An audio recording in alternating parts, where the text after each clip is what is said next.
हाँ जी class, very good evening to all of you. मेरी आवाज सबको क्लियर आ रही है बच्चों? Good evening sir. Good evening. तो गुड इवनिंग बच्चों। तो हमने लास्ट क्लास के अंदर पढ़ी थी प्रिपरेशन ऑफ एल्केन्स और उस पे बेस्ड हमने कुछ क्वेश्चन आंसर्स जो हैं वो भी किए थे। अब हम पढ़ने वाले हैं आगे का टॉपिक जिसके अंदर फिजिकल प्रॉपर्टीज और केमिकल प्रॉपर्टीज जो है रिलेटेड टू एल्केन्स आएंगी। तो शुरुआत करते हैं हमारे अगले टॉपिक के साथ जिसका नाम है physical properties of alkanes. Physical state की सबसे पहले बात की जाती है, वो कहते हैं फर्स्ट फोर। अब बेटा C1 से C4 का मतलब होता है पहले चार एल्केन्स कौन कौन से होते हैं? Methane, ethane, propane, butane. बेटा ये कलरलेस होते हैं, ये ओडरलेस है और ये गैसेस है। लेकिन 5 से लेके 17 कार्बन वाले जो है वो कलरलेस ओडरलेस तो है पर वो क्या है? लिक्विड्स। और 70 से ज्यादा मतलब 18 और 18 से ज्यादा वाले जितने भी हाइड्रोकार्बन है बेटा वो क्या है? सॉलिड्स है। तो यहां से बेटा हमको ये प्रॉपर्टी पता चलती है कि अगर नंबर ऑफ कार्बन एटम्स या कार्बन चेन बढ़ती है, नंबर ऑफ कार्बन एटम्स या चेन इंक्रीज करती है तो उनके बीच में इंटर मॉलिक्यूलर इंटरैक्शंस बढ़ती हैं। इंटर मॉलिक्यूलर इंटरैक्शंस क्या करती हैं? इंक्रीज करती हैं, जिसकी वजह से उनका स्टेट गैस से लिक्विड, लिक्विड से क्या हो जाता है? सॉलिड। अगर बेटा किसी भी हाइड्रोकार्बन के अंदर कार्बन चेन ज्यादा होगी या ज्यादा बड़ी होगी तो उसका स्टेट बेटा सॉलिड होगा। एल्केन्स, एल्कीन्स और एल्काइंस के जो शुरू के मेंबर्स होते हैं बेटा वो गैसेस होते हैं, देन लिक्विड्स आते हैं और हायर मेंबर्स जो होते हैं बेटा वो क्या आते हैं? सॉलिड्स। तो ये एक जनरल ट्रेंड है बेटा, जैसे आपने देखा होगा liquefied petroleum gas, natural gas, बेटा ये मीथेन की बनी होती है ना। एलपीजी जिसको हम कहते हैं लिक्विफाइड पेट्रोलियम गैस, बेटा वो ब्यूटेन की बनी है। जो हमारे घरों के अंदर किचन में जो सिलेंडर्स आते हैं रेड कलर के, बेटा उसके अंदर भी जो वो पेट्रोलियम गैस है बेटा वो गैस होती है। उसको वो अलग बात है कि हम लिक्विफाई करते हैं पर इट इज अ गैस। लेकिन इनके जो ज्यादा मेंबर्स होते हैं बेटा जैसे केरोसिन ऑयल, पेट्रोल, डीजल, ये बेटा लिक्विड कार्बन हाइड्रोकार्बन है। इनकी रेंज जो है बेटा वो कहां पे है? 5 कार्बन से लेके 17 कार्बन तक। अच्छा जैसे डीजल है, डीजल थोड़ा थिक होता है तो उसके अंदर कार्बन एटम ज्यादा है। केरोसिन ऑयल में उससे कम होते हैं। केरोसिन ऑयल के अंदर 6-7 कार्बन वाली चेन होती है, मतलब हेक्सेन हेप्टेन वाली होती है। देन उसके ऊपर आ जाता है पेट्रोल, है ना। 7, 8, 9 में पेट्रोल आ जाता है, देन 8, 9, 10 के अंदर डीजल आ जाता है एंड सो ऑन। और जो ज्यादा थिक होते हैं बेटा वो उनमें ज्यादा बड़ी कार्बन चेन होती है।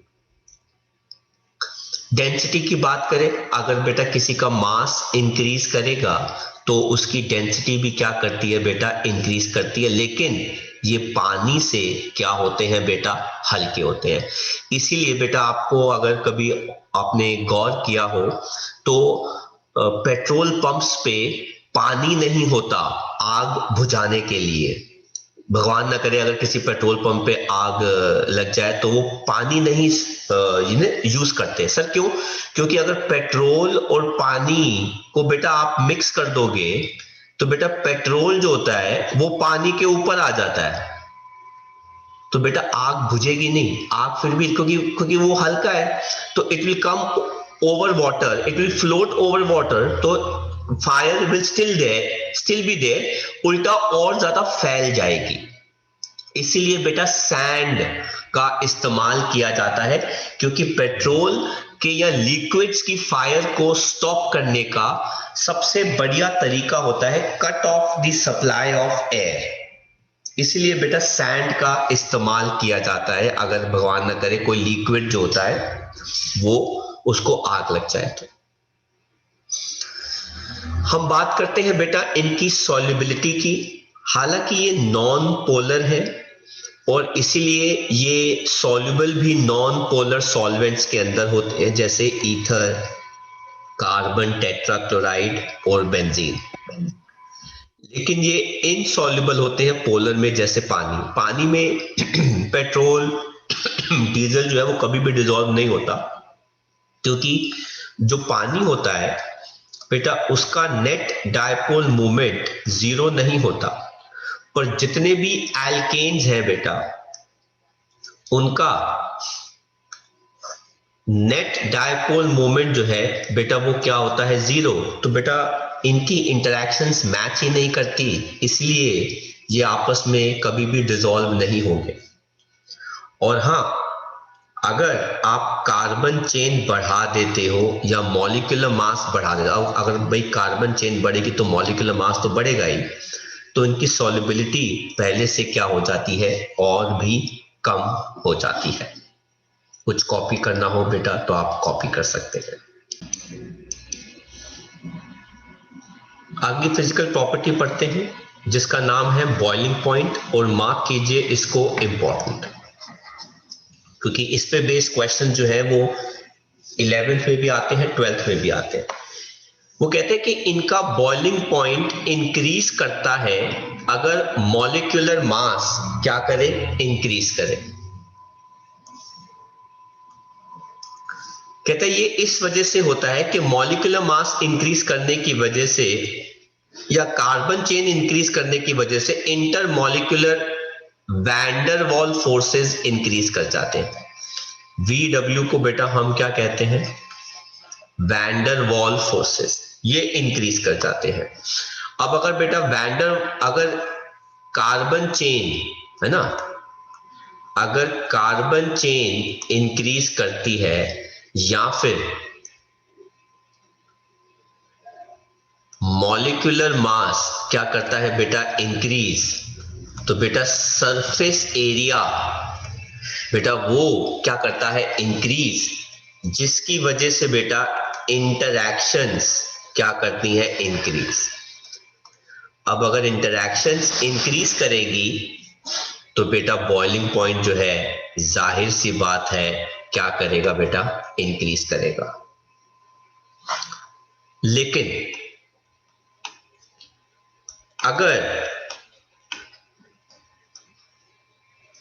ब्रांचिंग इंक्रीज कर जाती है तो ब्रांचिंग इंक्रीज करने से बेटा सरफेस एरिया डिक्रीज कर जाता है, जिसकी वजह से बॉइलिंग पॉइंट बेटा क्या कर जाता है, डिक्रीज। इस वजह से अगर मैं बॉइलिंग पॉइंट का आपको ऑर्डर बताऊं तो बेटा एन पेंटेन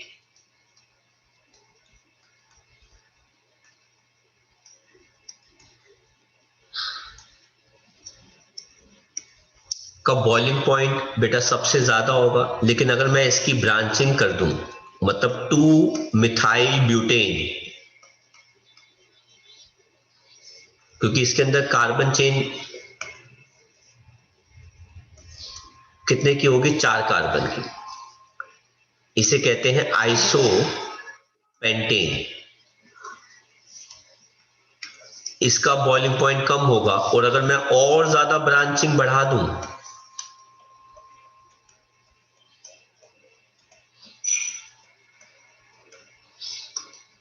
इसे क्या कहते हैं बेटा, नियोपेंटेन। तो आप देख सकते हो बेटा जैसे जैसे ब्रांचिंग बढ़ रही है कार्बन चेन छोटी होती जा रही है ना। देखो यहां पे ब्रांचिंग नहीं है तो कार्बन चेन 5 कार्बन की है, तो इंटरैक्टिंग सरफेस देखो कितना बड़ा है। लेकिन यहां पे मैंने ब्रांचिंग कर दी, कार्बन आइटम उतने ही है लेकिन ब्रांचिंग कर दी मैंने। अब कार्बन चेन जो है वो 5 से 4 कार्बन की हो गई, और मैंने और ज्यादा ब्रांचिंग कर दी तो कार्बन चेन और छोटी हो गई। तो जैसे जैसे बेटा ब्रांचिंग बढ़ती रहती है, ब्रांचिंग इंक्रीजेस, सरफेस एरिया कम होता रहता है, जिसकी वजह से बॉइलिंग पॉइंट जो है वो कम होता रहता है। वेरी नाइस पॉइंट, और बेटा मार्क करो उसको, very very important, and copy कर लो। आगे बढ़ते हैं। जैसा कि आपको मैंने अभी बताया, कहते हैं with increase in branching, molecules की शेप जो होती है वो स्फेयर होती है, जिसकी वजह से उसका एरिया छोटा हो जाता है कांटेक्ट का, जिसकी वजह से इंटरमॉलिक्यूलर फोर्सेस कमजोर हो जाते हैं, और बॉइलिंग पॉइंट जो है वो क्या कर जाता है, डिक्रीज कर जाता है।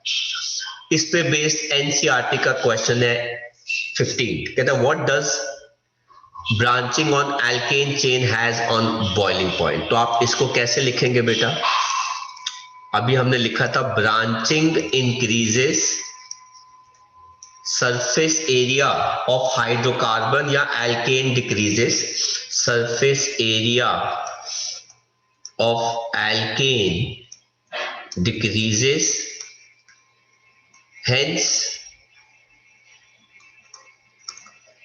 interactions increases, therefore boiling point, interactions decreases,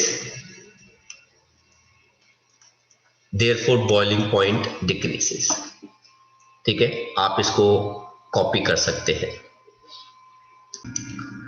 तो अब हम बात करते हैं हमारे नेक्स्ट टॉपिक की, वो है केमिकल प्रॉपर्टीज एल्केन्स की, एंड मार्क करना वेरी वेरी इंपॉर्टेंट। सबसे पहली केमिकल प्रॉपर्टी जो हम एल्केन्स में पढ़ने वाले हैं वो क्या है, सब्स्टिट्यूशन रिएक्शन। अब है प्रॉब्लम क्या है या सिचुएशन क्या है बेटा, प्रॉब्लम तो नहीं कहेंगे हम इसको, हम सिचुएशन कहेंगे कि हमारे पास कौन है, मीथेन। अब मीथेन या कोई भी हाइड्रोकार्बन है, उसमें जो सबसे आसान बॉन्ड है, अगर बेटा मैं बॉन्ड स्ट्रेंथ की बात करूं, कार्बन के बॉन्ड स्ट्रेंथ ज्यादा स्ट्रांग होता है एज कंपेयर टू कार्बन का हाइड्रोजन से। तो इन दोनों में से कौन सा बॉन्ड तोड़ना आसान है, सी बॉन्ड सी के सी बॉन्ड एच? सी बॉन्ड एच। तो बेटा मैं यही तोड़ूंगा। अब जैसे ही मैं ये वाला बॉन्ड तोड़ता हूं, तो बेटा ये वाला एच इस कार्बन से अलग हो जाता है। अब अगर ये वाला एच इस कार्बन से अलग हो गया, अब इसके बदले कोई और आएगा। इसीलिए बेटा हम कहते हैं कि हाइड्रोजन एटम एल्केन्स का आर रीप्लेस्ड बाय अदर एटम, इसलिए बेटा इसको हम क्या कहते हैं, सब्स्टिट्यूशन रिएक्शन। और इसके अंदर हम पढ़ने वाले हैं सब्स्टिट्यूशन ऑफ हैलोजन। इसको हम कैसे लिखते हैं, सब्स्टिट्यूशन ऑफ एक्स। एक्स मतलब कौन होता है बेटा, हैलोजन, जिसमें से हम किसका पढ़ रहे हैं बेटा, क्लोरीन का। कैसे करते हैं बेटा, जरा ध्यान से देखो बेटा, मीथेन है, मीथेन को हमने ऐसे लिख दिया, इसको हम किससे रिएक्ट कराते हैं बेटा, क्लोरीन से, इन प्रेजेंस ऑफ सनलाइट। ये सनलाइट बेटा क्या करती है, क्लोरीन के एटम को दो हिस्सों में ब्रेक कर देती है, और क्या जनरेट करती है बेटा, फ्री रेडिकल। सनलाइट क्लोरीन के एटम के बॉन्ड को क्या कैसे ब्रेक करती है बेटा, होमोलिसिस, और क्या जनरेट करती है, फ्री रेडिकल क्लोरीन का। ये फ्री रेडिकल आता है, हाइड्रोजन को यहां से ले जाता है, लॉस किसका हो जाता है, HCl का, और उसके बदले एक क्लोरीन आ जाता है। तो ये क्या है, बन जाता है क्लोरोमीथेन। बाद में वही और क्लोरीन आता है सनलाइट में, अब वो इस हाइड्रोजन को रिप्लेस कर देगा, एक क्लोरीन H के साथ चला जाएगा और एक H की जगह पे आ गया।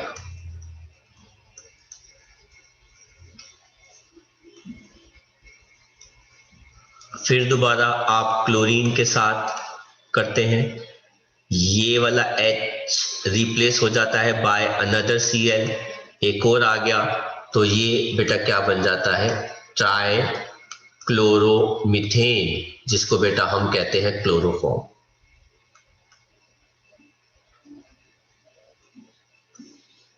और फाइनली आप अगर एक और क्लोरीन ले सनलाइट में तो फाइनल आखिरी वाला H जो है बेटा वो भी रिप्लेस हो जाता है विद लॉस ऑफ HCl और आ जाता है हमारे पास कार्बन टेट्राक्लोराइड।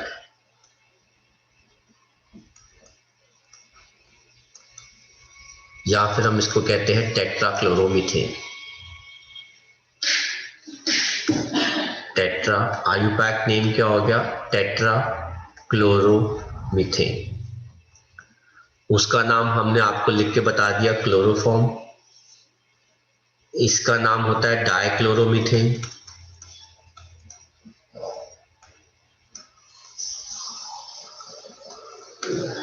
ठीक है, और इसका नाम होता है क्लोरोमीथेन। लेकिन ये रिएक्शन तभी होता है when chlorine is in excess। Sir अगर लिमिट में होगी तो बेटा आप मीथेन को ऐसे भी लिख सकते हो, लिमिटेड में sunlight, loss of HCl, CH3Cl, इसे कहते हैं क्लोरोमीथेन। लेकिन अगर कोई भी रिएक्टिंग सब्स्टिट्यूएंट ज्यादा अमाउंट में होगा बेटा तो वो धीरे धीरे करके सारे हाइड्रोजन्स को क्या कर देगा बेटा? रिप्लेस कर देता है, जिसकी वजह से सारे हाइड्रोजन जो है वो हट जाते हैं। तो आप कॉपी कर सकते हैं बेटा। तो आगे बढ़ते हैं। ये देखो बेटा, जैसे ये रिएक्शन आपको दे रखा है वहां पे, जहाँ पे हमारे पास इथेन है, लेकिन जो हमारा क्लोरीन है रिएक्टिंग रिएजेंट वो लिमिटेड अमाउंट के अंदर है। तो यहाँ से गया Cl, यहाँ से गया H, तो हमारे पास यहाँ पे क्या आ गया? Chloro ethane. अब आप चाहे इथेन से रिएक्ट करके बनाओ, प्रोपेन से रिएक्ट करके बनाओ, कॉन्सेप्ट जो है वो सेम ही रहेगा, कोई डिफरेंस नहीं है। यहाँ पे जो है क्लोरीन जो है बेटा वो क्या है? एक्सेस में। एक्सेस में सारे हाइड्रोजन एक एक करके रिप्लेस हो जाएंगे। सर कौन सा हैलोजन सबसे जल्दी रिएक्ट करेगा? वैसे तो फ्लोरीन होता है, पर हम उसको लेते नहीं है क्योंकि फ्लोरीन के साथ रिएक्शंस जो है वो क्या होती हैं? वायलेंट, तो हम प्रेफर नहीं करते। आपने क्लोरीन लिया, ब्रोमीन लिया, वैसे ही कर लो। आयोडीन के साथ रिएक्शन बड़ी स्लो होती है। Why? Because iodine radical is highly unstable, तो वो जनरेट ही नहीं होता क्योंकि होमोलिसिस होता ही नहीं है आयोडीन का।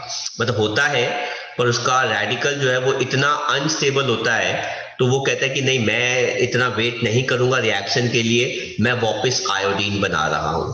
सो याद रखना बेटा मेरी बात, ऑर्गेनिक रिएक्शन में हैलोजन को हम X लिखते हैं जहां पर क्लोरीन और ब्रोमीन की रिएक्शंस आर एग्जैक्टली सिमिलर, कोई भी डिफरेंस नहीं है। मैंने क्लोरीन लिया है, आप ब्रोमीन ले लो, कोई फर्क नहीं पड़ता। मैंने क्लोरीन लिया है, आप ब्रोमीन ले लो, कोई फर्क नहीं पड़ता। बट फ्लोरीन और आयोडीन की हम रिएक्शंस इतनी आसानी से नहीं करते, वो हम बड़े क्लासेस में ही पढ़ेंगे। और रही बात रिप्लेसमेंट हाइड्रोजन की, सर कौन से वाले कार्बन का हाइड्रोजन सबसे जल्दी रिप्लेसेबल है? टर्शरी। सर वो क्या होता है? ये वाला हाइड्रोजन सबसे जल्दी रिप्लेसेबल है।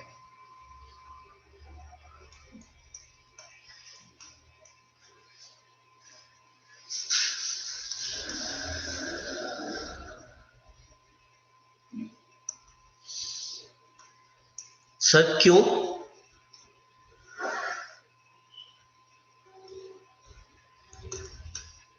Because tertiary free radicals are more stable due to maximum positive inductive effect plus hyper conjugation. तो टर्शरी कार्बन का जो हाइड्रोजन है, सर ये टर्शरी क्यों है बेटा? ये वाला कार्बन जो है वो टर्शरी है क्योंकि इस कार्बन के साथ 3 अल्काइल ग्रुप जुड़े हुए हैं। जब आप इससे हाइड्रोजन रिमूव करते हो रेडिकल, तो बेटा ये क्या बनाता है? ये वाला टर्शरी फ्री रेडिकल बनाता है। और ये tertiary free radical positive inductive effect और हाइपर कॉन्जुगेशन की वजह से अपने आप को क्या कर लेता है बेटा? स्टेबलाइज कर लेता है। इसलिए टर्शरी कार्बन का H एटम रिप्लेस करना सबसे ज्यादा आसान होता है। लिख लो और मार्क करो, वेरी इंपॉर्टेंट। अभी आपने देखा, मैंने कहा ना, bromination is same way but slow, fluorination is too violent to be controlled, iodination जो है वो एक रिवर्सिबल रिएक्शन हो जाती है। सर क्यों? क्योंकि बेटा देखो ना, यहाँ पे HCl आ रहा है, HCl आ रहा है, तो उस केस में क्या आ जाएगा बेटा? HI आ जाएगा। अब HI की बॉन्ड लेंथ ऑफ HI इतनी ज्यादा होती है कि ये बॉन्ड ब्रेक करके रिएक्शन को वापस भगा देता है। तो HI क्या एक्ट करता है as a reducing agent? Why? Because it gives hydrogen, इसलिए वो रिड्यूसिंग एजेंट है। तो रिड्यूसिंग एजेंट ऐसा काम ना करे तो हमको क्या डालना पड़ता है रिएक्शन में? कोई ना कोई एक ऑक्सीडाइजिंग एजेंट डालना पड़ता है। तो HI में अगर बॉन्ड लेंथ बड़ी है और बॉन्ड स्ट्रेंथ वीक है तो बेटा ये बॉन्ड ब्रेक हो जाता है, रिएक्शन को क्या बना देता है? रिवर्सिबल। और इस वजह से it is giving hydrogen, and जो सब्सटेंस बेटा हाइड्रोजन ऐड करवा सकता है उसको हम क्या कहते हैं? Reducing agent. तो HI जो है वो ऐसे केस में रिएक्शन में क्या एक्ट करता है? Reducing agent. मैं आपको बड़ा सिंपल सा एग्जांपल देता हूं। जैसे बेटा मेरे पास मीथेन है, मीथेन को मैंने आयोडीन के साथ रिएक्ट किया इन प्रेजेंस ऑफ सनलाइट, तो बेटा वो सबसे पहले क्या करेगा? हाइड्रोजन को हटा के ये बनाएगा, साथ में बना लेगा HI। अब ये अनस्टेबल है तो ये क्या करेगा? ब्रेक करेगा और इस रिएक्शन को क्या बना देता है? रिवर्सिबल। क्योंकि खुद ये क्या एक्ट कर रहा है? As a reducing agent. तो बेटा इसी के एक्शन को रोकने के लिए हमको रिएक्शन में क्या डालना पड़ता है? Oxidizing agent. और वो ऑक्सीडाइजिंग एजेंट कौन हो सकता है? आयोडिक एसिड या HNO3। हालांकि HNO3 काफी स्ट्रॉन्ग होता है, तो हम आयोडिक एसिड जो है उसी का इस्तेमाल कर लेते हैं। कुछ कॉपी करना हो तो आप कॉपी कर सकते हैं, फिर मैं आगे बढ़ूंगा। तो हम बात करते हैं आयोडीन वाले के एग्जाम्पल की। तो ये देखो आप, हमने मीथेन लिया, आयोडीन लिया, CH3 लिया, उसने HI बनाया, और अब इस HI के एक्शन को रोकने के लिए हम क्या कर लेते हैं? ये तो हो गया बेटा रिड्यूसिंग एजेंट। तो हम इस रिड्यूसिंग एजेंट के एक्शन को रोकने के लिए क्या डाल देते हैं? Oxidizing agent.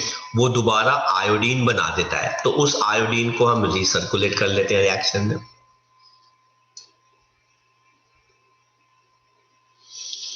फिर आती है बात मैकेनिज्म ऑफ क्लोरीनेशन। बेटा ये इस साल हमारे कोर्स में नहीं है, तो इसके आगे का पूरा पार्ट जो है वो आप कट कर देंगे, बताऊंगा कहां तक कट करना है। ये पूरा मैकेनिज्म जो है वो हमारे कोर्स में नहीं है अब इस साल।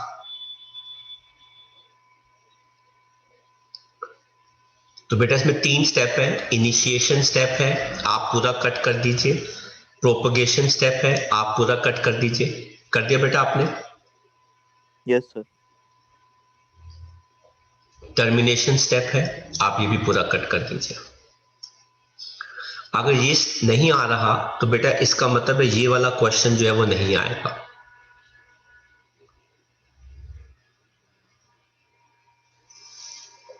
क्योंकि ये वाला क्वेश्चन जो है वो इसी टॉपिक पे बेस्ड है। कंबशन बेटा हमारे कोर्स में नहीं है ऐसा।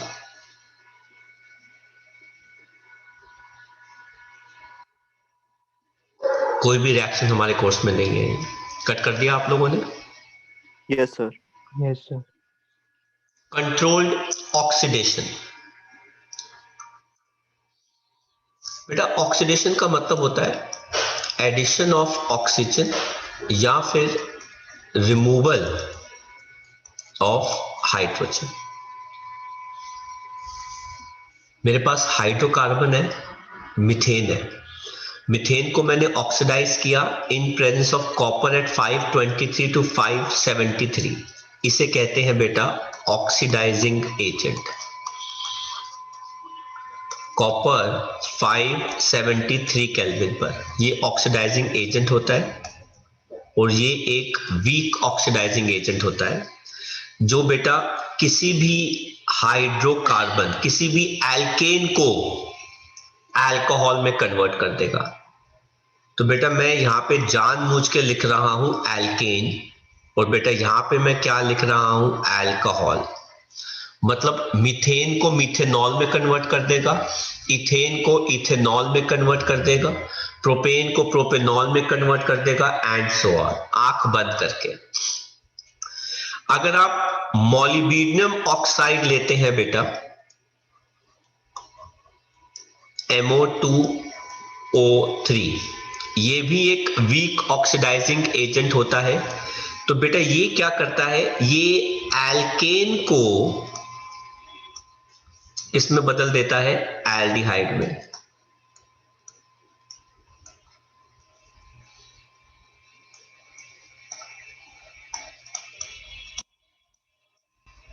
ये एल्केन को किसमें बदल देता है, एल्डिहाइड के अंदर। अगेन यहां पर हमारे पास एक और ऑक्सीडाइजिंग एजेंट है, मैंगनीज एसीटेट इसका नाम है। इसका नाम क्या है, मैंगनीज एसीटेट। आप लिख लीजिए या फिर आप लिख लीजिए इथेनोएट। ये क्या बना लेगा बेटा, इथेनोइक एसिड। तो यहां पर एल्केन किसमें बदल रहा है, कार्बोक्सिलिक एसिड के अंदर, एल्केनोइक एसिड। और फाइनली अगर आपके पास यहां पे ये वाला कंपाउंड है 2 मिथाइल प्रोपेन,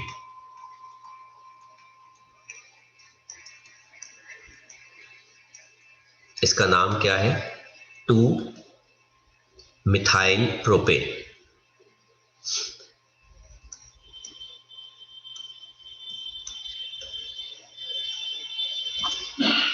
ये क्या बना लेगा, 2 मिथाइल प्रोपेन 2 ऑल।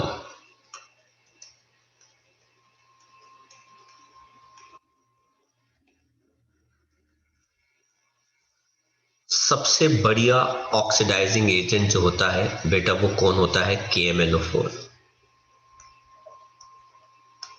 इसको हम लिखते हैं एल्कलाइन KMnO4।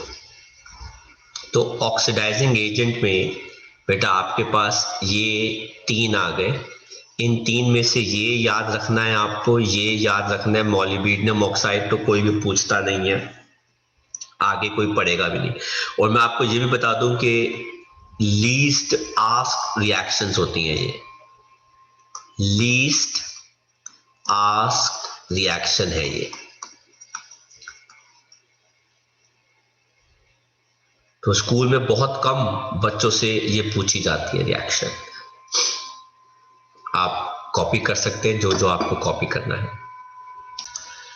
ऑक्सीडेशन का, इस रिएक्शन का फायदा ये है कि आप किसी भी एल्केन को किसी भी कॉरेस्पॉन्डिंग हाइड्रोकार्बन में, चाहे वो अल्कोहल हो, एल्डिहाइड हो, कार्बोक्सिलिक एसिड हो, उसमें आप कन्वर्ट कर सकते हैं। बस चॉइस ऑफ ऑक्सीडाइजिंग एजेंट आपको ध्यान रखना पड़ेगा इसके अंदर कि आपको कौन सा बेस्ट ऑक्सीडाइजिंग एजेंट जो है वो चाहिए। अब आप देख सकते हैं इन सब रिएक्शंस के अंदर ऑक्सीजन का इंट्रोडक्शन हो रहा है और हाइड्रोजन पहले से कम हो रहा है। यहाँ उतना ही है पर ऑक्सीजन जो है वो जरूर ऐड हो रहा है। और पूरे कोर्स में एल्कलाइन KMnO4 एक बहुत ही इंपॉर्टेंट ऑक्सीडाइजिंग एजेंट है। कॉपर एट 573 ये भी एक बहुत ही इंपॉर्टेंट ऑक्सीडाइजिंग एजेंट है। फर्क यह है कि कॉपर एट 573 एक वीक ऑक्सीडाइजिंग एजेंट है, लेकिन एल्कलाइन KMnO4 जो है वो एक स्ट्रॉन्ग ऑक्सीडाइजिंग एजेंट की लिस्ट में आता है। और मैं आपसे उम्मीद करूंगा कि ये दोनों ऑक्सीडाइजिंग एजेंट के नाम और स्ट्रेंथ आपको याद हो जाए। तो आगे बढ़ते हैं और देखते हैं next chemical property, that is isomerism. तो ये क्या होता है पहले तो हम वो समझ लेते हैं, हालांकि हमने पढ़ा हुआ है। It is the phenomena of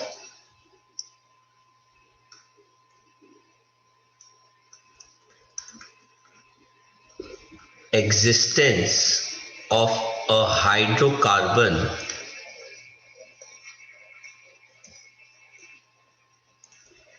with same molecular formula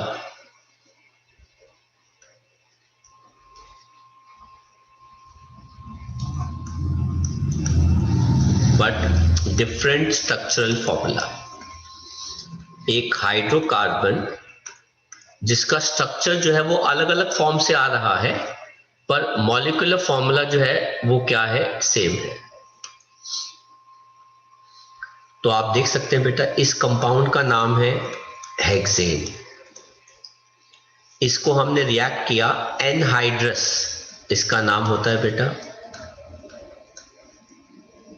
anhydrous AlCl3, जो बेटा कौन होता है, एक लुईस एसिड। इस रिएक्शन में ये कैटलिस्ट की तरह काम करता है और ये एन हेक्सेन को किस में बदल देता है, 2 मिथाइल पेंटेन में,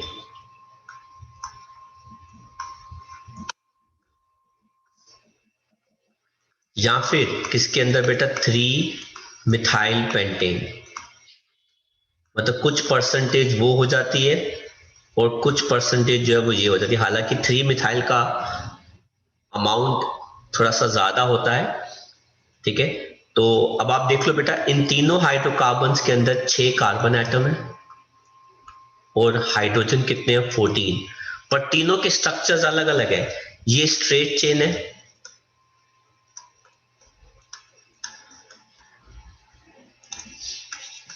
और ये दोनों जो है बेटा वो क्या है, ब्रांच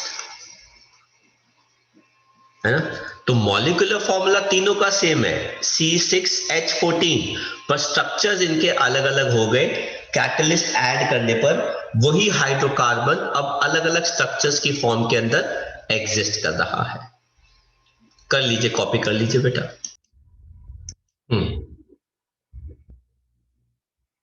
नेक्स्ट जो बेटा केमिकल प्रॉपर्टी है वो है एरोमेटाइजेशन या रीफॉर्मिंग। सर ये क्या होता है, process of converting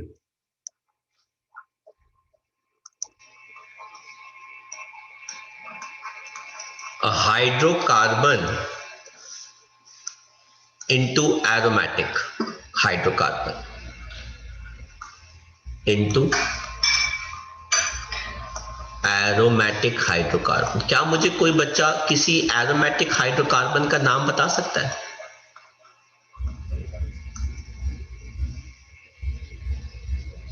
phenol. Phenol है बेटा, हमारे कोर्स में सिर्फ एक ही है बेटा, वो है benzene. Benzene is the aromatic hydrocarbon. अब देखो बेटा, मैंने क्या लिया है, एन हेक्सेन, 6 कार्बन का एल्केन है, लेकिन लिखने का बेटा तरीका देखो बेटा, CH3 CH2 CH2 CH2 CH2 CH3, ठीक है। कैटलिस्ट कौन है, इनमें से कोई भी ले लो, 1 2 3, क्रोमियम ऑक्साइड, वैनेडियम पेंटाऑक्साइड या फिर मोलिब्डेनम ट्राइऑक्साइड। कोई भी ले लो, साथ में टेम्परेचर कितना बेटा 773 केल्विन और प्रेशर कितना 10 to 20 एटमॉस्फेरिक। अब देखो बेटा, यहां से 2 हाइड्रोजन गए, यहां से 1 हाइड्रोजन, यहां से 1 हाइड्रोजन, यहां से 1 हाइड्रोजन, यहां से 1 हाइड्रोजन और यहां से 2 हाइड्रोजन। ठीक है, कुल मिला के 4 H2 मॉलिक्यूल्स बाहर हुए और जो कंपाउंड आया वो बेटा कौन है? बेंजीन। अब आप चाहे इसको ऐसे लिखो, चाहे इसको ऐसे लिखो, क्योंकि बेटा बेंजीन को हम कैसे लिखते हैं? CH, single bond CH, single bond CH, single bond CH, single bond CH, single bond CH और ऑल्टरनेट में आप डबल बॉन्ड लगा दो। अब आप चाहे, अब जैसे मैंने ये वाला स्ट्रक्चर को ऐसे दिखाया, तो इसलिए मुझे वो हाइड्रोजन रिमूव करने पड़ेंगे, एंड सिंस हाइड्रोजन रिमूव हुआ है, इस प्रोसेस का नाम क्या है? D removal. किसका? हाइड्रोजनेशन का। तो the process of removal of hydrogen is known as dehydrogenation. ऐसे ही मैं हेप्टेन ले लेता हूं, 7 कार्बन वाला alkene, CH3 CH2 CH2 CH2 CH2 CH2 CH3, वही सेम कैटलिस्ट। ठीक है ना, टेम्परेचर प्रेशर उतना। अब देखो बेटा, यहां से दोनों हाइड्रोजन गए, यहां से 1 गया, 4 5 6 7 8, 4H2 का लॉस हो गया। इसे कहते हैं बेटा डीहाइड्रोजनेशन। और ये कंपाउंड कौन आ गया बेटा? टोलुइन। या फिर आप इसको ऐसे भी लिख सकते हो, मिथाइल बेंजीन को हम क्या कहते हैं बेटा? टोलुइन। बहुत ही फेमस नाम है और इसको बेटा याद कर लो, टोलुइन। इसका दूसरा नाम क्या है बेटा? मिथाइल बेंजीन, पर टोलुइन के नाम से ये ज्यादा फेमस है, वो उसका कॉमन नेम है। इसके अंदर भी बेटा हाइड्रोजन रिमूव हुआ है, राइट। सिक्स्थ कहता है रिएक्शन विद स्टीम, ये होती है बेटा इंडस्ट्रियल प्रेपरेशन। किसकी? इस गैस की। अब देखो बेटा, मेरे पास मीथेन गैस है, वो तो है ही बेटा वैसी गैस है। अच्छा, पानी भी मैंने पानी लिखा है पर लिया मैंने स्टीम है। In presence of nickel as a catalyst, और टेम्परेचर देखो बेटा कितना है? 1273 केल्विन, वेरी हाई टेम्परेचर। बेटा it gives us mixture of 2 gases, mixture of CO and hydrogen को बेटा हम कहते हैं वाटर गैस या सिंथेसिस गैस, या फिर इसको एक और नाम से जानते हैं, दैट इज सिन गैस। इस दोनों के मिक्सचर को बेटा हम क्या कहते हैं? वाटर या सिंथेसिस गैस। इसकी ये प्रेपरेशन है। दोबारा क्वेश्चन पूछो सर वो वाटर कैसे हुआ? बेटा। वो कार्बन वाटर नहीं है, डाइऑक्साइड। उसका मिक्सचर का नाम है वाटर गैस। इसका नाम है वाटर गैस या फिर सिंथेसिस गैस। बेटा वाटर गैस और वाटर वेपर में फर्क है, ठीक है, क्योंकि इस दोनों का जो कॉम्बिनेशन है वो पानी के जैसा दिखता है मिक्सचर। जैसे पानी ठंडा होता है, वेपर में आता है ना, तो वैसे इसका मिक्सचर दिखता है। तो इसलिए हमने इसको उस नाम से रख दिया है कि वाटर गैस। ये वाटर नहीं है बेटा, है ना। It is suppose to be water gas या फिर सिंथेसिस गैस, या फिर इस मिक्सचर को हम कहते हैं सिन गैस। और ये इंडस्ट्रियल प्रिपरेशन है इस गैस को बनाने का, क्योंकि बेटा ये एक तरह का इंडस्ट्रियल फ्यूल होता है। एक्चुअली में हम कंपनीज को फॉसिल फ्यूल्स या नेचुरल रिसोर्सेज देना पसंद नहीं करते, क्योंकि मीथेन के बड़े सारे यूजेस हैं। तो हम कहते हैं कि आपको लार्ज स्केल में चाहिए फ्यूल और आपको ज्यादा हीट चाहिए, तो आप मीथेन की जगह हाइड्रोजन गैस को आप इस्तेमाल करो एज अ फ्यूल। तो उससे क्या होता है कि हम अपने फ्यूल को कहीं ना कहीं और यूटिलाइज कर लेते हैं, इससे हमारे नेचुरल रिसोर्सेज बच जाते हैं। थॉट प्रोसेस ये होता है। Okay sir. तो आगे बढ़ते हैं। नेक्स्ट हमारे पास आता है पायरोलिसिस। ये वाली बेटा रिएक्शन भी इस साल हमारे कोर्स में नहीं है, ठीक है। अब सिंस हमारे कोर्स में कंबशन भी नहीं है, पायरोलिसिस भी नहीं है, तो बेटा एक्सरसाइज का ये वाला 8th क्वेश्चन भी हमारे कोर्स का पार्ट नहीं बनता। इसके बाद एक टॉपिक आता है कॉन्फॉर्मेशन, कॉन्फॉर्मर्स, या फिर इनको हम कहते हैं रोटामर्स। अब ये क्या होते हैं जरा ध्यान से देखिए। मैंने क्या लिया, इथेन। अब इथेन को हम अगर 2 डायमेंशनल रजिस्टर में दिखाएंगे तो मैं उसको ऐसे दिखा सकता हूं,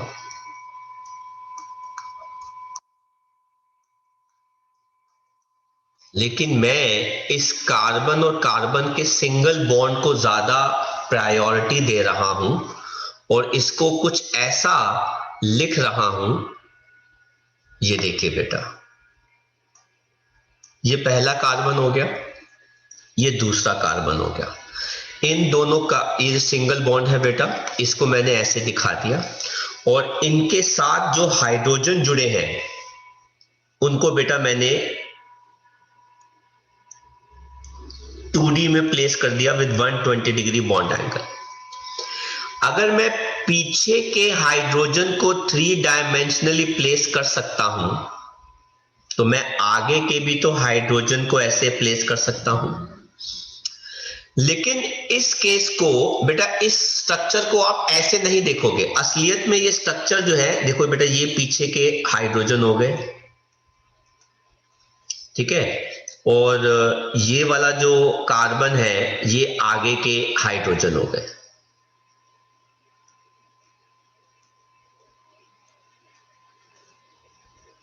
अब एक्चुअली में आगे के हाइड्रोजन पीछे के हाइड्रोजन को तो ओवरलैप कर रहे हैं बेटा, इसलिए इस मॉलिक्यूल को क्या कहते हैं, एक्लिप्स्ड।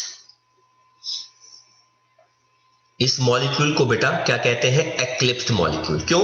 क्योंकि आगे के कार्बन के तीनों हाइड्रोजन ये वाला इसको ओवरलैप कर रहा है, इसलिए आपको सामने वाला नजर आ रहा है, पीछे वाला नजर नहीं आ रहा है ना। जैसे एक्लिप्स होता है ना बेटा, सोलर एक्लिप्स, लूनर एक्लिप्स, ये वाला इसको ओवरलैप कर रहा है, ये वाला इसको ओवरलैप कर रहा है। तो आप अगर सामने से देखोगे तो आपको आगे के तीनों हाइड्रोजन नजर आते हैं पर पीछे के हाइड्रोजन नजर नहीं आते। हालांकि मैंने तो यहाँ पे कलर चेंज करके आपको बताया है। ऐसे स्ट्रक्चर को बेटा हम क्या कहते हैं, एक्लिप्स्ड। नाउ आप आगे वाले को अब धीरे धीरे रोटेट करना शुरू कर दो, तीनों को। ऐसे में आपके पास इनफाइनाइट नंबर ऑफ स्ट्रक्चर्स आते हैं, इनफाइनाइट नंबर ऑफ स्ट्रक्चर्स। लेकिन इन इनफाइनाइट नंबर ऑफ स्ट्रक्चर्स में सिर्फ 2 ही स्ट्रक्चर्स इंपॉर्टेंट होते हैं, एक एक्लिप्स्ड और दूसरा तब जब हाइड्रोजन सामने वाले का बिल्कुल एग्जैक्टली ऑपोजिट हो जाता है पीछे की तरफ। जैसे इसका हाइड्रोजन टॉप पर है तो इसका पहला वाला हाइड्रोजन बेटा वो कहां पे आ गया, नीचे आ गया। आया लॉजिक समझ में बेटा? Yes sir. इस स्ट्रक्चर को बेटा हम क्या कहते हैं, स्टैगर्ड। इसके अलावा rest all structures are skew structures। बाकी सारे स्ट्रक्चर्स जो होते हैं बेटा वो क्या कहलाते हैं, स्क्यू स्ट्रक्चर्स। लेकिन सिर्फ ये ही 2 इंपॉर्टेंट है, एक्लिप्स्ड और स्टैगर्ड। इस तरीके से अगर आप प्रोजेक्शन करते हो मॉलिक्यूल का, इसको हम कहते हैं सॉ हॉर्स प्रोजेक्शन। तो स्पैटियल अरेंजमेंट बेटा, स्पैटियल का मतलब होता है 3 डायमेंशनल अरेंजमेंट एटम्स का, which can be converted into one another by rotation around single bond carbon are known as conformers, या कॉन्फर्मेशन इज द फिनोमिना या फिर रोटामर्स। कहता इन सब में से स्टैगर्ड इज मोस्ट स्टेबल क्योंकि उसके अंदर रिपल्शन मिनिमम है। सर क्यों? क्योंकि पीछे वाले का हाइड्रोजन टॉप पर है और आगे वाले का हाइड्रोजन बिल्कुल बिलो है, राइट? तो किसकी वजह से रिपल्सिव फोर्स क्या है बेटा? मिनिमम, क्योंकि डिस्टेंस क्या हो गया बेटा इनके बीच में? मैक्सिमम। इसीलिए ऐसे मॉलिक्यूल को एनर्जी भी क्या चाहिए बेटा? कम चाहिए। और इस रिपल्शन को बिटवीन द इलेक्ट्रॉन क्लाउड हम कहते हैं बेटा टॉर्शनल स्ट्रेन, या फिर इसे कहते हैं बेटा डायहेड्रल एंगल या फिर टॉर्शनल एंगल। ये टॉर्शनल एंगल जितना कम होगा उतना मॉलिक्यूल अनस्टेबल होगा। इस वजह से बेटा स्टैगर्ड के अंदर टॉर्शनल एंगल इज मैक्सिमम, इस वजह से रिपल्शंस आर मिनिमम। तो staggered has least torsional strain क्योंकि it has maximum torsional angle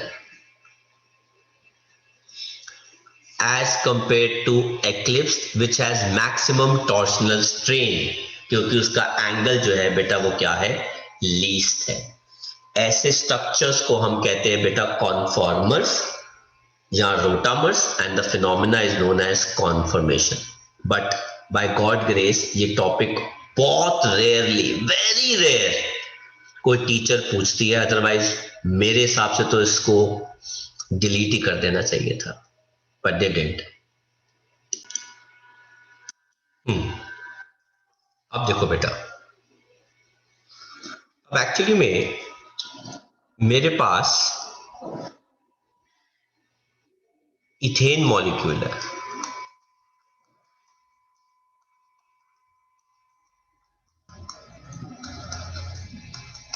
मैं आपको पीछे का कार्बन ऐसे दिखा रहा हूं, आगे का कार्बन ऐसे दिखा रहा हूं। और जो पीछे के कार्बन है बेटा ये 2 डायमेंशनल स्ट्रक्चर है। मैंने इसको क्या कर दिया, पीछे के कार्बन के हाइड्रोजन को ऐसे अरेंज कर दिया और आगे के कार्बन को मैंने कैसे अरेंज किया? इसी के तरीके से अरेंज कर दिया। अब ऐसे केस में क्या हो रहा है, आगे वाला हाइड्रोजन पीछे वाले को ओवरलैप कर रहा है, ये वाला हाइड्रोजन इसको ओवरलैप कर रहा है, ये वाला हाइड्रोजन इसको ओवरलैप कर रहा है, ये वाला हाइड्रोजन इसको ओवरलैप कर रहा है और ये वाला हाइड्रोजन जो है वो इसको ओवरलैप कर रहा है। तो इस केस को अगर मैं सामने यहां से देखता हूं आंखों से, आई से, तो बेटा ये मुझे ऐसे नजर आता है। ये तो मैंने आपको टेढ़ा इसलिए ड्रॉ किया ताकि मैं आगे और पीछे दोनों को देख सकूं, लेकिन सामने से है ना आपको ये ऐसे नजर आएगा।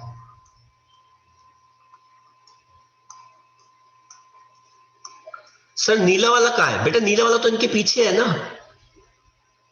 आया लॉजिक समझ में? Yes sir. तो आपको तो आगे से रेड वाले हाइड्रोजन ही नजर आएंगे, कार्बन नजर आएंगे, पीछे थोड़ा नजर आएगा। तो लेकिन अगर मैं पीछे वाले हाइड्रोजन को भी आपको मजबूरी में दिखाने की कोशिश करूं तो मैं कैसे दिखाऊंगा उसको? बड़े पास से दिखाऊंगा। ये देखो ऐसे दिखाऊंगा। अब इनके दोनों के बीच का जो एंगल है बेटा उसे कहते हैं टॉर्शनल एंगल। ये टॉर्शनल एंगल जितना कम होगा अनस्टेबिलिटी उतनी ज्यादा होगी, एनर्जी उतनी ज्यादा होगी, फोर्सेस उतने ज्यादा होंगे। लेकिन यही मॉलिक्यूल को जब मैं ऐसे देखता हूं कि पीछे वाले हाइड्रोजन ऐसे आ रहे हैं और आगे वाले हाइड्रोजन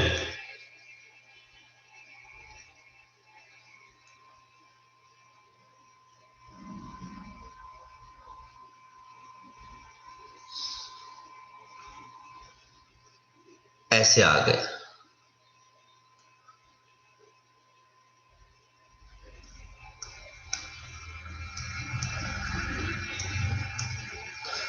अब इन दोनों के बीच में टॉर्सनल एंगल क्या हो गया, ज्यादा, है ना। तो स्टेबिलिटी क्या हो गई, ज्यादा, एनर्जी क्या हो गई, कम, क्योंकि फोर्सेस जो है बेटा वो क्या हो गए, कम हो गए। तो 100 हॉर्स का जो प्रोजेक्शन है बेटा वो थोड़ा सा कॉम्प्लिकेटेड था, इस वजह से बेटा हमारे पास एक और तरीके का प्रोजेक्शन होता है जिसको हम कहते हैं बेटा न्यूमैन प्रोजेक्शन, जो मैं अभी आपको दिखाऊंगा, पर मुझे पहले ये सब हटाना पड़ेगा।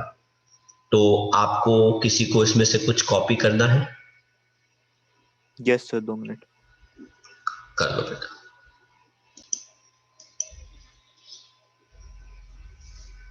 तो दूसरे हमारा जो प्रोजेक्शन है बेटा वो है न्यूमैन प्रोजेक्शन। ये देखो बेटा, ये थोड़ा सा और ज्यादा क्लियर है। अब आप इसमें देख सकते हैं बेटा, आगे के हाइड्रोजन आपको नजर आ रहे हैं, ये फ्रंट वाला है, ये फ्रंट वाला कार्बन है, ये फ्रंट वाला हाइड्रोजन है, ये फ्रंट वाला हाइड्रोजन है,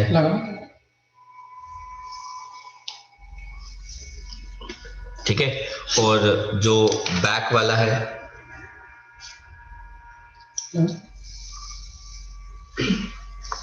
वो ये वाला हो गया, बैक वाला। अब ये बैक वाला जो है फ्रंट वाले को ओवरलैप कर रहा है, पर मैं यहाँ पे दिखा रहा हूं ताकि आपको कंफ्यूजन ना हो जाए। अब आप ये देखो बेटा, ये देखो फ्रंट वाले और बैक वाले के बीच में जो है इसे कहते हैं बेटा डायहेड्रल एंगल या टॉर्सनल एंगल। तो न्यूमैन के प्रोजेक्शन में आप इनको दिखा सकते हो, पर 100 हॉर्स में थोड़ा सा दिखाना हमारे लिए क्या हो जाता है, डिफिकल्ट हो जाता है। अभी तो बेटा ये सिर्फ इथेन के अंदर है, और इथेन के मॉलिक्यूल में इनफाइनाइट स्ट्रक्चर बन रहे हैं। इमेजिन करो कल को अगर आपके पास प्रोपेन होता तो उसके अंदर बेटा double the amount of infinite structure बनते। सर वो कैसे? देखो पहले वाले कार्बन का जो फ्रंट वाला कार्बन है उसको तो हमने ऐसे दिखा दिया, लेकिन जो बैक वाला है बेटा उसके अंदर तो एक कार्बन के साथ CH3 अटैच्ड होगा ना। मेरा कहने का मतलब है बेटा CH3 CH2 CH3, पहले आप इनफाइनाइट इन दोनों के बीच में बनाओगे और बाद में इनफाइनाइट स्ट्रक्चर इन दोनों के बीच में बनाओगे। तो जैसे जैसे कार्बन चेन बढ़ती रहती है, इनफाइनाइट नंबर ऑफ स्ट्रक्चर जो है वो बढ़ते रहते हैं। कहता है rotation around C carbon single bond is hindered by a small energy barrier जो 10 से 20 किलो जूल पर मोल होता है, जिसको हम टॉर्सनल स्ट्रेन कहते हैं। और एनर्जी डिफरेंस बिटवीन दो extreme forms is 12.5 kilo joule per mole. कोई नहीं पूछता, which is very very small. Even at normal temperature molecule gain thermal energy enough to overcome इतना barrier, and therefore it is not possible to separate different conformational isomers। तो staggered को, eclipsed को अलग करना, skew structures को अलग करना हमारे लिए क्या हो जाता है, बहुत मुश्किल हो जाता है, हम उनको सेपरेट नहीं कर सकते। तो is there anything which you like to copy?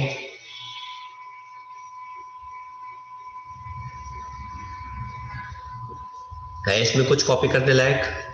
No. तो आज हम इतना ही करेंगे इस लेक्चर में।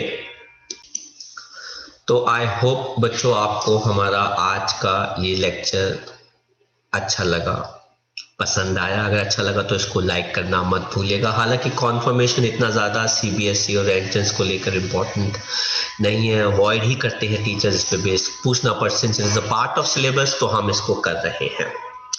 इसके और भी लेक्चर्स हम धीरे धीरे अपलोड करते रहेंगे। आपको हमारे चैनल के साथ स्टे ट्यून रहना पड़ेगा, जिसके लिए आपको हमारे चैनल को क्या करना पड़ेगा, सब्सक्राइब करना पड़ेगा, क्योंकि वेरी फास्ट इसके लेक्चर्स अपलोड होते रहेंगे। वीक में 2-3 लेक्चर इसके जरूर अपलोड हो जाएंगे। इसके अलावा आपका कोई भी डाउट है, कोई प्रॉब्लम है किसी चैप्टर, टॉपिक या क्वेश्चन को लेके, तो आप जरूर हमें लेके, हम बिना चार्ज किए फ्री ऑफ कॉस्ट उसको सॉल्व कर देंगे। और अगर हमको लेक्चर भी बनाना पड़े तो हम जरूर बनाएंगे।